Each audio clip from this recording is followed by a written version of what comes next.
60 years in jail for crimes they did not commit. All have been exonerated except for Milgaard. In a moment, Tina will meet these four men, but first a look back at their cases. Guy Paul Morin is the most recent case to come to light. He was charged in the 1984 sex killing of Christine Jessup and acquitted by a jury. The Crown appealed and he was convicted in 1992. Last month, he was exonerated when new DNA evidence ruled him out as the killer. Morin's lawyers are calling for a public inquiry into how his case was handled. I'm joined now by the four people who have shared this unfortunate experience. Donald Marshall Jr. joins me from Sydney, Nova Scotia. Guy Paul Morin is here in Toronto, as is David Milgaard. And Reuben Carter is also here in Toronto. Hello, gentlemen. Hello. Hello, Tina. Guy Paul, I'll start with you. You are the most recently exonerated here. You've had some weeks now to think about this and absorb it. What's your feeling now about being exonerated? I don't think anything can be better than being exonerated when it comes to this justice system of ours. Actually, I'm very happy that it ended finally. And did you see a light at the end of the tunnel? I mean, was there a point where you knew finally it was going to be over? I always had confidence in believing that it was going to end. Like myself, I knew that I never did this crime to begin with.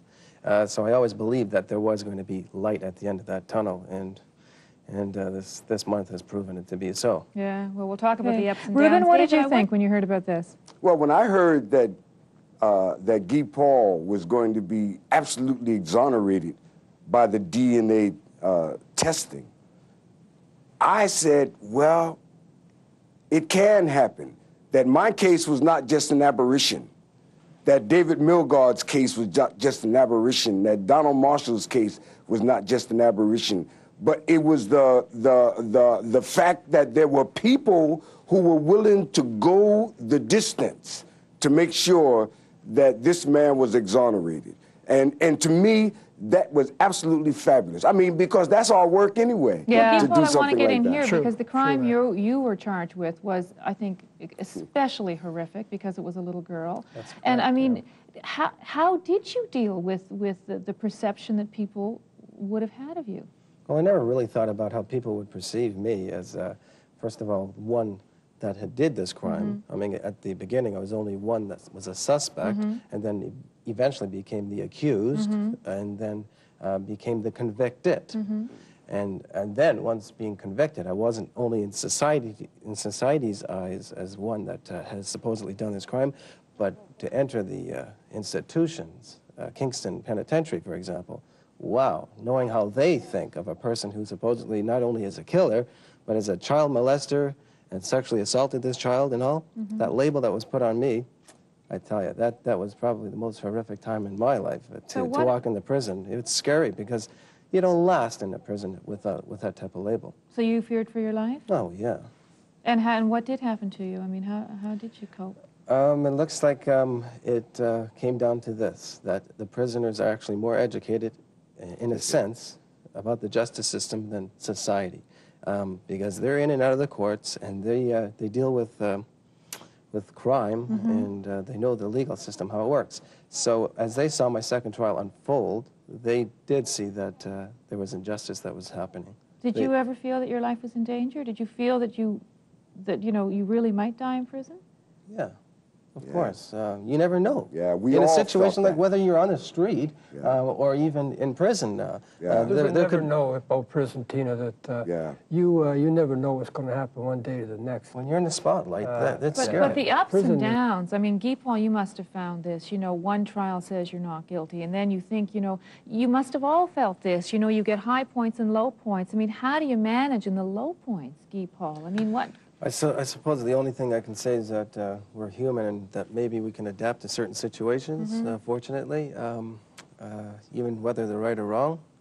So we got that going for us as people. Myself, I had my family. We're a very close family. And when it came to the first trial, whether it was over or not, we found out within 30-day limitation that the Crown did eventually appeal. And they got a second trial and was found guilty. And I had to deal with that at the time. There's no way, I thought for 1 second, that I'm going to be staying in that jail for long. There's no way they can keep an innocent person behind bars. But look what happened, eh? Yeah. They actually did. And, well, If it can happen to me, I mean, it can happen to you. So Simple as well, that. this is the thing. I mean, what do you think now? Do you think you were hopelessly naive, and now you're, you know, sort Initially. of much smarter, much more cynical Oh, about the sure, way the sure, world sure. works? I'm much more wise to the whole system and how it works and how the justice system can wrongly accuse a person Yeah. and how the courts can actually screw up to an extent where they can incarcerate innocent people. Yeah. No And way is it right. We sat around. Regardless of everything, you must remain above the level of a prison. Prison is the lowest level of human existence that someone can live on without being dead. So you have to remain above it. And it's hard, it's difficult. But you can see with David and Donald and Guy Paul, look how beautiful they are.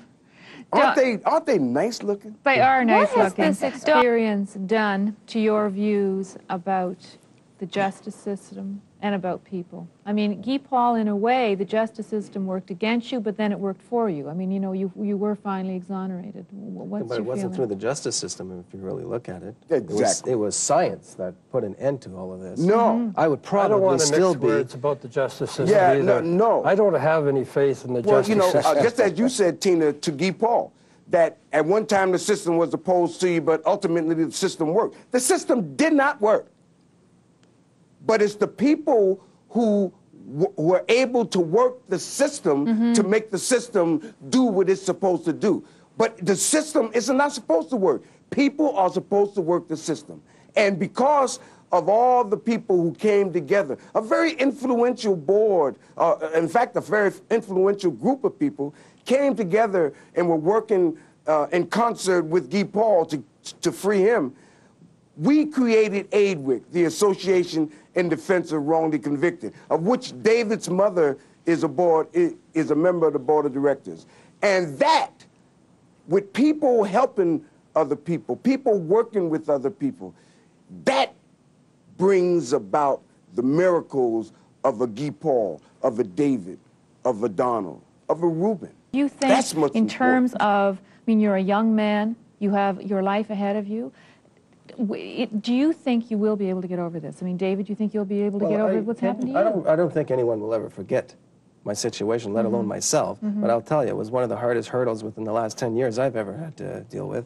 But I have to make sure that I control my life and make sure that I look positively for the future to be, at best, as I can live it.